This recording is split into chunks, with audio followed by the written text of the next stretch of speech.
Je vous propose une playlist pour travailler la notion d'espace vectoriel engendré et aussi de famille génératrice puisqu'il y a une connexion entre...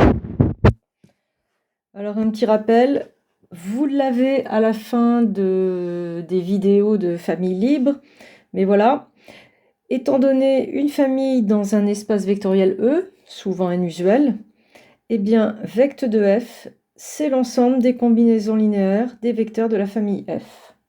L'avantage de cette définition, c'est qu'elle se fait en langage courant.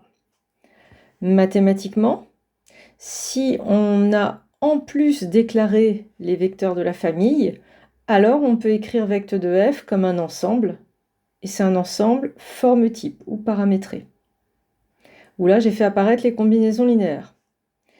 Je vous rappelle également que vect de f a la propriété d'être le plus petit SEV de E qui contient la famille f, et donc cette notation par défaut vect de f, on peut l'appeler le SEV de E engendré par f. Dans cette vidéo, j'aimerais attirer votre attention sur quelques évidences, mais qu'il faut bien connaître. Il faut que ça soit des automatismes, en fait, s'il y en a besoin. Chaque vecteur de f est dans vect de f. Première évidence. Vous allez rapidement le comprendre. Si f, c'est ma famille U1, U2, U3, eh bien U3, j'ai le droit de dire qu'il est dans vect de f. Pourquoi ? Parce que U3, je peux l'écrire comme 0 fois U1, plus 0 fois U2, plus 1 fois U3. C'est vrai ce égal. Et en l'écrivant ainsi, j'ai montré que U3 est combinaison linéaire de U1, U2, U3. C'est le concept. U3 est dans vect de la famille, puisque il a une expansion en combinaison linéaire. Et ça, on peut le faire évidemment avec tous les vecteurs. U2, il est dans vect de f. Pourquoi ? Parce que U2, il a une expansion en combinaison linéaire de U1, U2, U3. C'est 0 fois U1, plus 1 fois U2, plus 0 fois U3, etc., etc. Donc, première évidence, chaque vecteur de f est dans le vect. J'aurais aussi pu vous le dire avec la propriété. Puisque vect de f, c'est le plus petit des SEV qui contient f, ils sont dedans. Voilà. Deuxième évidence. Quand vous déclarez une variable dans vect de f, eh bien, vous déclarez une variable qui a une expansion en combinaison linéaire des vecteurs de f. Manipulons avec un exemple. Je vous ai proposé cette famille. Là, vous devez observer qu'on est dans l'usuel R3, qui est un R espace vectoriel. Toujours prendre un temps d'observation et comprendre quel genre de variable on manipule. Comment vais-je déclarer une variable formelle de vect de f si j'en ai envie ?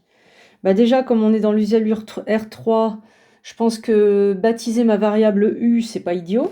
C'est un nom qui va bien. Mais surtout, vous devez comprendre que vous devez déclarer une expansion de U en combinaison linéaire de U1, U2. Donc votre déclaration, elle peut ressembler à ça. Soit alpha, bêta appartenant à R, et U égale alpha U1 plus bêta U2. Et voilà. J'ai déclaré une variable formelle de vect de f comme combinaison linéaire formelle des vecteurs de ma famille. Autre évidence, c'est que si vous vous demandez si une variable donnée W de votre usuel, une variable ou un vecteur, est dans vect de f, eh bien vous devez vous demander si on peut observer, quitte à faire des calculs, que cette variable W a une expansion en combinaison linéaire des vecteurs de la famille. Comme d'habitude, un petit exemple. Je vous propose cette famille. Vous observez qu'on est dans l'usuel R crochet X. Donc vos variables de votre espace, c'est des polynômes. Les vecteurs sont des polynômes. Dans votre famille, il y a bien 3 polynômes. Un a le rôle de polynôme constant.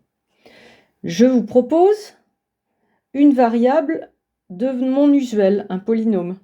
Donc je ne l'ai pas appelé U par défaut, comme c'est des polynômes, j'ai choisi une notation qui fait penser aux polynômes. Et je vous pose la question, est-ce que P appartient à vect de f ? Eh bien, l'évidence pour vous, c'est qu'aussitôt vous vous demandez si c'est possible d'observer une expansion de P en combinaison linéaire de ce polynôme que je vais baptiser P1, ce polynôme que je vais baptiser P2, et celui-ci que je vais baptiser P3. Et si vous regardez bien, vous voyez qu'il y a moyen d'observer. J'observe que P de x, c'est 12 P1. Donc ça me fait choper 12x cube plus 36. Et pour récupérer le 7, il faut que j'enlève 29 à 36. Donc moins 29 P3. Si je ne me trompe pas, 36 moins 29, ouais, 7. J'aurais dû choisir des valeurs plus petites. Mais bon, ce qui compte, c'est que ça, c'est 12 P1 plus 0 fois P2 moins 29 P3. Donc c'est bien dans le vecte de P1, P2, P3.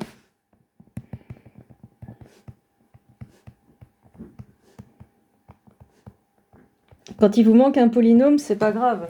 Vous ajoutez le coef 0.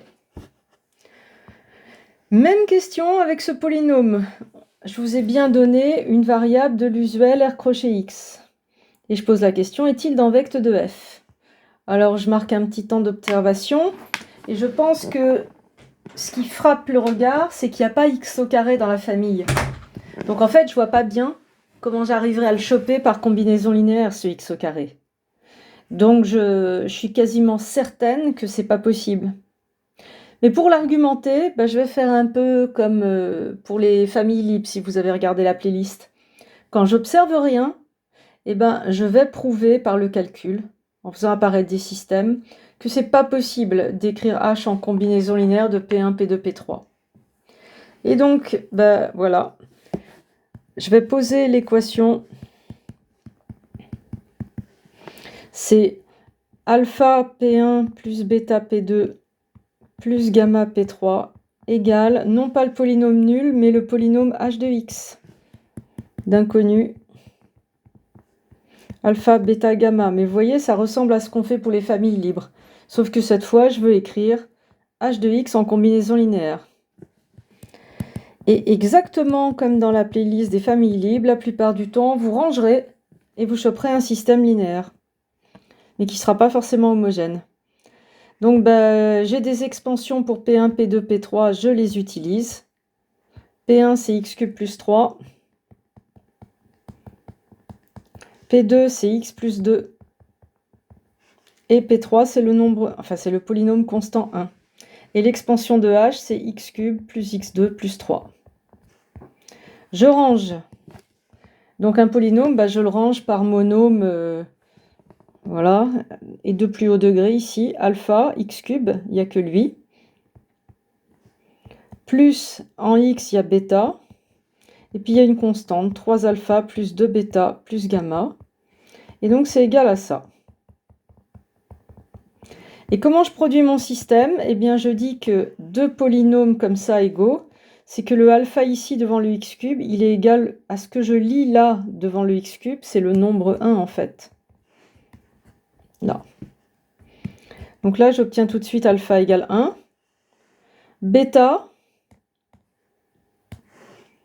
ici, il doit être égal à ce que je lis devant x. Mais en fait, là, il n'y a rien, c'est 0x.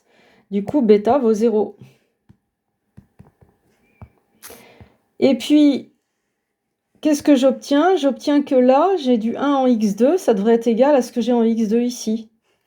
Donc ça, c'est les coefs en x. Mais avec les coefs en x2, j'obtiens 0 égale 1. Ça va pas. Impossible. Donc, pas de solution. En fait, là, vous pouvez continuer. 3 alpha plus 2 bêta plus gamma égale 3. Mais en fait, le système, il traduit bien ce qu'on avait observé. Qu'il y a une impossibilité parce qu'on ne peut pas produire de x2. Donc, votre système n'a pas de solution. Donc, c'est impossible d'observer h de x comme combinaison linéaire. Ça veut dire que h de x n'appartient pas au vecte de la famille. Donc, je vous propose un exercice pour manipuler tout ça, et je répète, il faut vraiment que ces 3 choses-là soient des évidences pour vous. Il faut que vous les répétez jusqu'à ce que vraiment ça soit un automatisme. À bientôt pour la suite de la vidéo.